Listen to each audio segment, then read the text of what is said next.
This is our time. The main news at this hour, I'm Mikhail Baranov. Hello. The Russian occupiers' spring-summer campaign on the front has failed. Commander-in-Chief of the Armed Forces of Ukraine, Oleksandr Syrskyi, said this during a conversation with journalists. He clarified that the Pokrovsk direction was one of the areas where the occupying forces were actively advancing.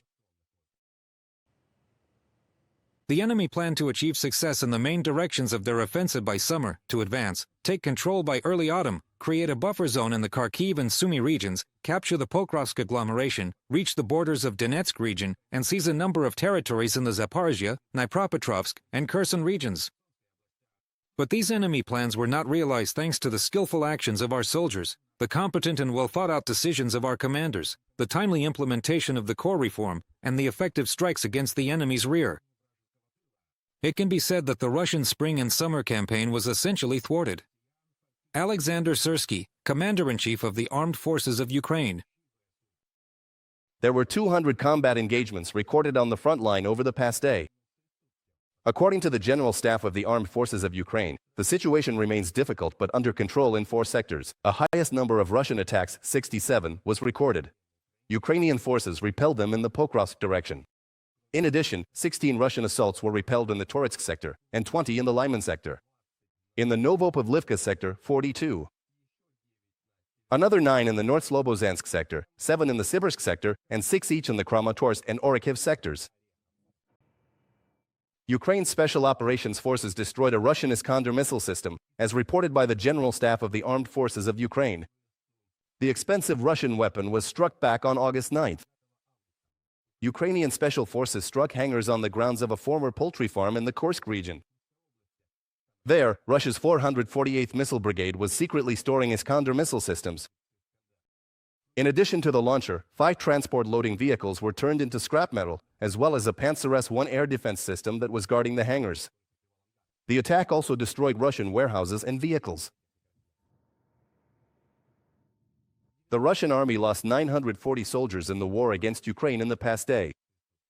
According to the General Staff of the Armed Forces of Ukraine, this brings the total losses of the Russian army to over 1,106,000 soldiers. Additionally, the defense forces destroyed 2 Russian tanks and nearly 15 artillery systems the day before, and shot down more than 300 drones belonging to the Russian occupation army.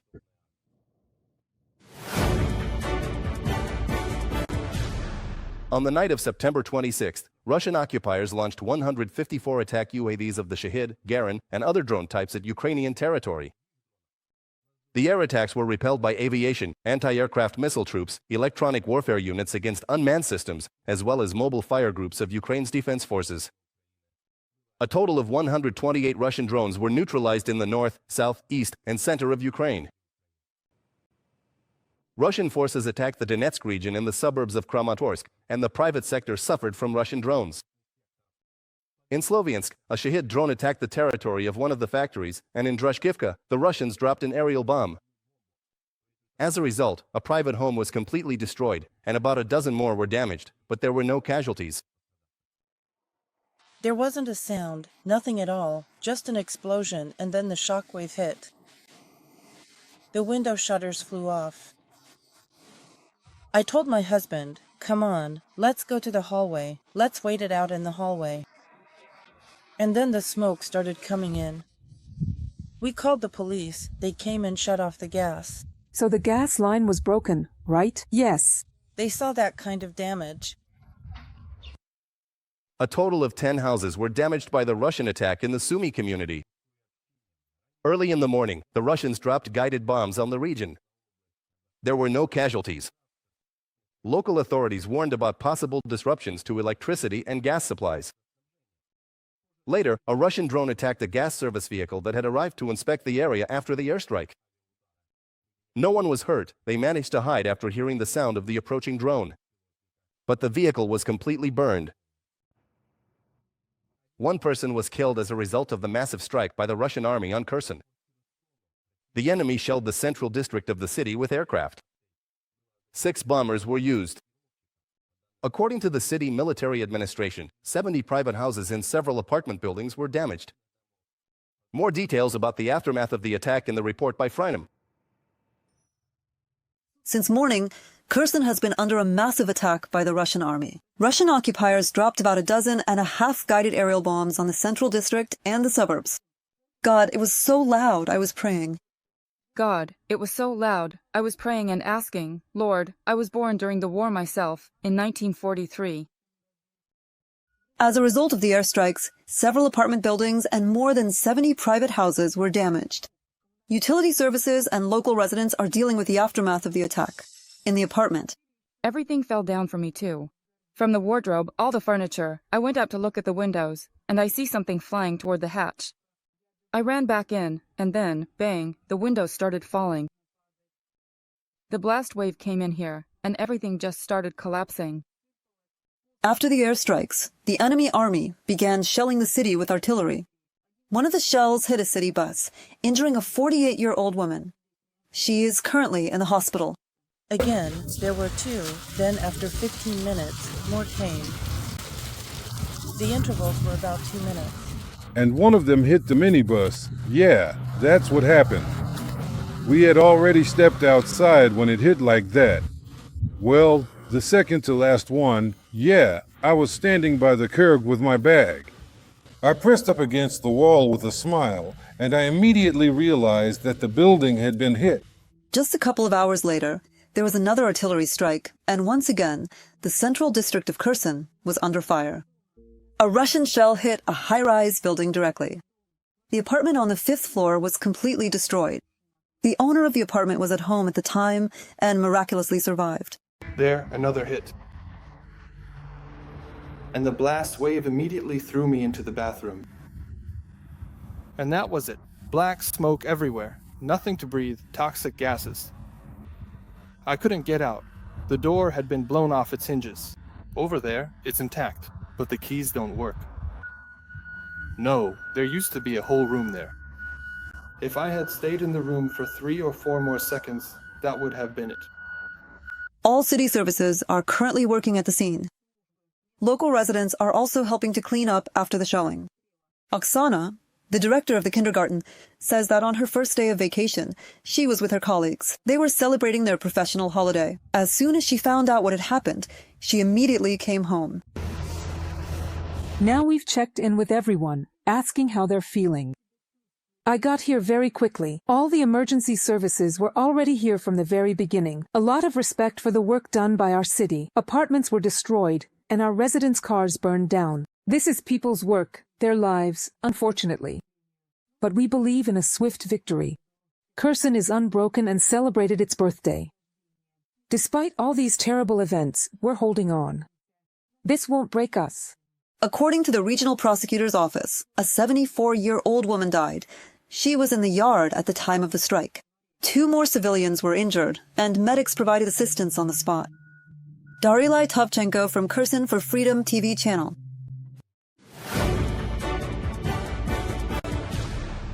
And now to other important events of the day. In Denmark, the airspace over the airport and the military base in Valborg was closed again. Last night, another drone attack was expected. In the end, none were detected. But the response indicates heightened anxiety, according to Bloomberg News Agency. This is already the 3rd time this month that drones have caused flight restrictions at this airport. Danish Prime Minister Mette Frederiksen stated that these attacks are referred to as hybrid in the country, and emphasized that there could be even more of them. The authorities have raised the level of combat readiness. They are preparing for various scenarios. Among other things, this means that in the near future, the armed forces and police will more actively use counter-drone measures in the area of critical infrastructure. At the same time, the authorities are in close contact with allies in order to strengthen our defense capabilities as soon as possible. Hungary has joined the European countries that are currently discussing the creation of a drone wall to protect their borders. Ukraine is represented by Prime Minister Yulia Sviridenko and Defense Minister Denis Mihal. The other countries are represented at the level of defense ministers. Our special correspondent for the Freedom TV channel in Europe, Vitaly Sizov, who is live with us, will provide more details about today's meeting. Vitaly, hello, what is happening in Brussels right now, and what is known about the drone wall initiative?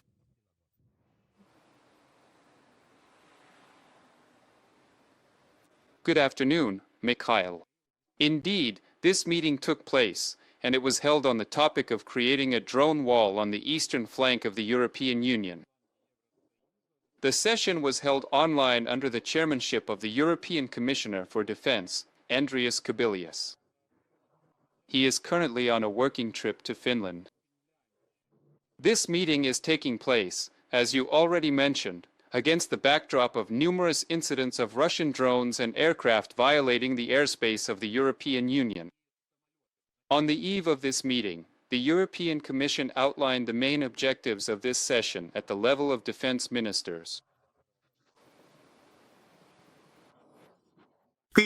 Have two directions.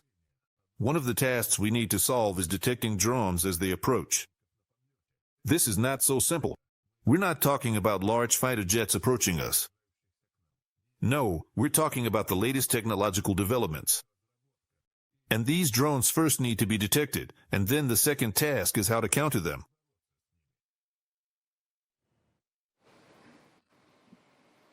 Andrius Kubilius already held a brief press conference literally 10 minutes ago.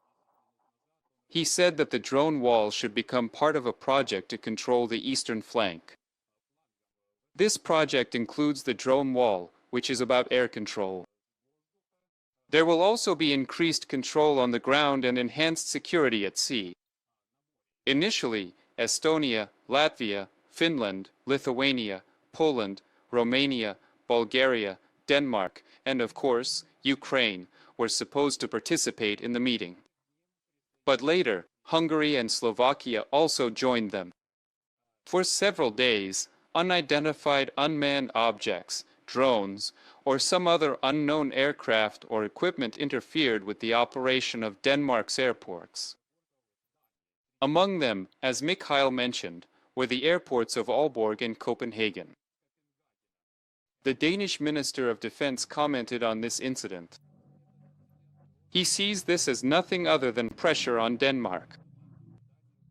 Let me remind you that Denmark is one of the main promoters of providing aid to Ukraine and increasing direct military assistance. Let's listen to him. Sabotage, cyber attacks, and other forms of hybrid attacks have become a regular part of European reality. Their goal is to test the boundaries for weakness and to sow fear and uncertainty among the population and leadership. We must also acknowledge that the threat of hybrid attacks is not going anywhere, and it is rapidly growing. That is why we will purchase new detection devices and strengthen cooperation with research organizations to enhance our ability to neutralize drones.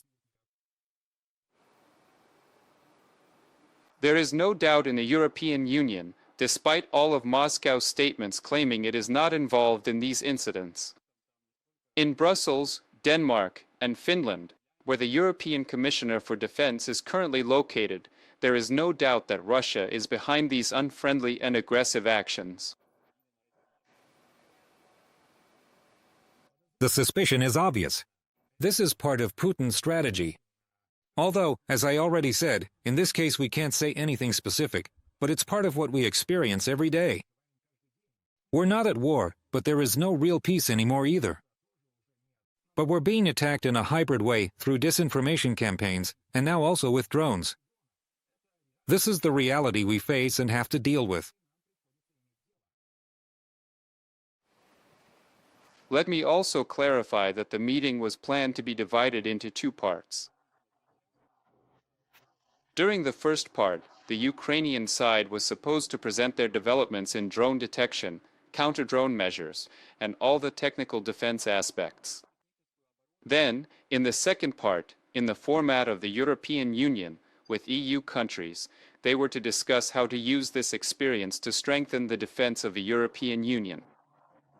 I'll also add that representatives of NATO participated in the meeting, which is natural, because most members of the European Union are also members of the alliance. Any military actions, whether it's drone defense or the use of armed forces, must be coordinated with NATO in order to synchronize these efforts. We're keeping an eye on the situation here, and more information will be updated.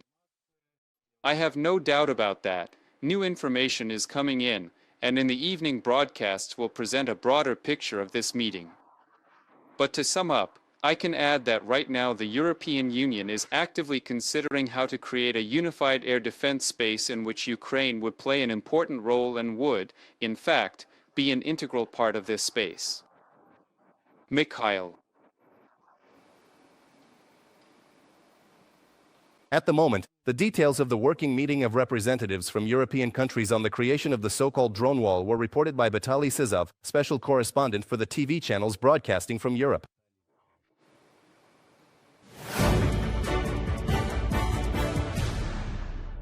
Russia is preparing for the next stage of the war by intensifying hybrid attacks on European countries. That's the view held by the Office of the President of Ukraine. The American Institute for the Study of War analyzed the reaction of the Russian Federation to critical statements from the West, including those from US President Donald Trump, and concluded that the Kremlin has focused on 3 separate narratives. What those narratives are, you'll find out in our report. After U.S. President Donald Trump stated that Ukraine is capable of reclaiming its territories and compared Russia to a paper tiger, Moscow has ramped up the campaign to defend its capabilities. This is stated in a report by the American Institute for the Study of War. Russia has begun spreading 3 separate narratives.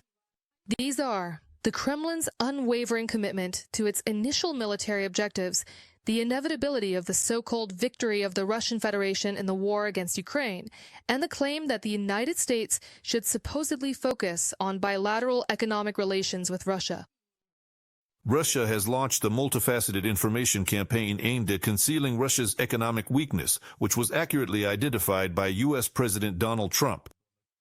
The Kremlin is trying to convince Trump and the West that continuing to support Ukraine and countering Russia is not viable, and that instead, the United States should allow Russia to continue its war unhindered, according to the Institute for the Study of War. Analysts reached this conclusion after analyzing statements made by Putin's press secretary, Dmitry Peskov. Recently, he has once again started talking about the supposed openness of the Kremlin leader to a peaceful resolution, and that the war is not pointless, but is meant to address the so-called root causes of its outbreak. The Institute for the Study of War notes that the Russian dictator remains uninterested in good faith negotiations to end the war, which would require compromises, and instead continues to make the same demands of Ukraine and the West as he did at the end of 2021 and in February 2022. The Kremlin is trying to portray a Russian victory on the battlefield as inevitable in order to push Ukraine and the West toward capitulation and acceptance of all the Kremlin's demands, and to instill fear that Russia is capable of sustaining and even escalating its aggression, according to the Institute for the Study of War. The Kremlin continues to expand its own army and is not ready for peace, since on the front in Ukraine, Russians are losing 1,000 people every day. But despite payouts of hundreds of thousands of rubles, fewer and fewer people are willing to go to war against Ukraine. In the second quarter of 2025, only 37,900 people signed a contract with the Russian Ministry of Defense. This is the lowest number in the past 2 years and 2.5 times less than during the same period last year, when there were 92,800 contract soldiers. It's already not always enough to cover the Russian army's weekly irrecoverable losses. Let me remind you that, according to the General Staff, Russia's average daily losses amount to more than 1,000 people. Andriy Kovalenko, head of the Center for Countering Disinformation at the National Security and Defense Council of Ukraine, on Telegram. Russia has completely restructured its economy for war, and according to the adopted development strategy until 2030 to 2032, the main priority for budget spending is the military sector, says Mikhailo Podolyak, advisor to the head of the office of the President of Ukraine. Both Putin himself and his inner circle are making good money off servicing the war. Moreover, the Russian population is now fully focused on the war, and with high unemployment and low wages in the regions, the front is a real opportunity to earn money for Russians. They plan to spend only on the war, and it's clear which continent will be their priority. It's Europe. Russia continues to amass military resources along the borders of Europe, not just in the direction of Ukraine, but all along the border, especially in the northern parts near Finland and Estonia. This clearly indicates preparations for the next stages of the war, for a much larger scale conflict. If the Kremlin doesn't stop the war, Russian officials will have to learn where the nearest bomb shelters are. Ukrainian President Volodymyr Zelensky stated this in an interview with Axios show. The president of Ukraine noted that during his meeting with U.S. President Donald Trump, he asked him to provide Kiev with a weapon system, the name of which he did not disclose, but according to Zelensky, this weapon would force Putin to come to the negotiating table. Victoria Chastiakina for Freedom TV channel.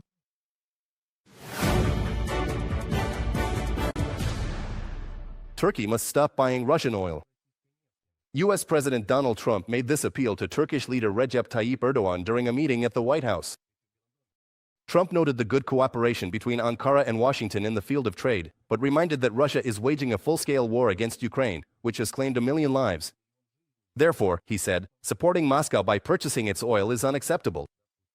Meanwhile, oil refineries in Russia continue to burn. On Thursday night, a unit of the Ukrainian Armed Forces unmanned systems, in cooperation with other components of the defense forces, attacked the facilities of the Syrskyi oil refinery.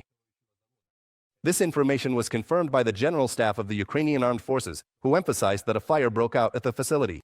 According to monitoring channels, it is most likely that the primary oil processing unit caught fire. I should also note that this refinery has been attacked by drones more than once before. The Syrskyi refinery is located in the Krasnodar region and mainly produces gasoline, diesel, and aviation kerosene. Its annual processing volume is about 6,250,000 tons per year.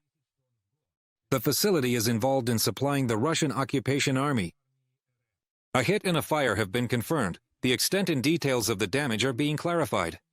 And now, a message from the General Staff of the Armed Forces of Ukraine on Telegram. Subscribe to The Gaze and stay updated on the most important events, top news from Ukraine and all over the world, in-depth analysis, exclusive reports and interviews, all on hand in our channel. Join our community of viewers and stay tuned.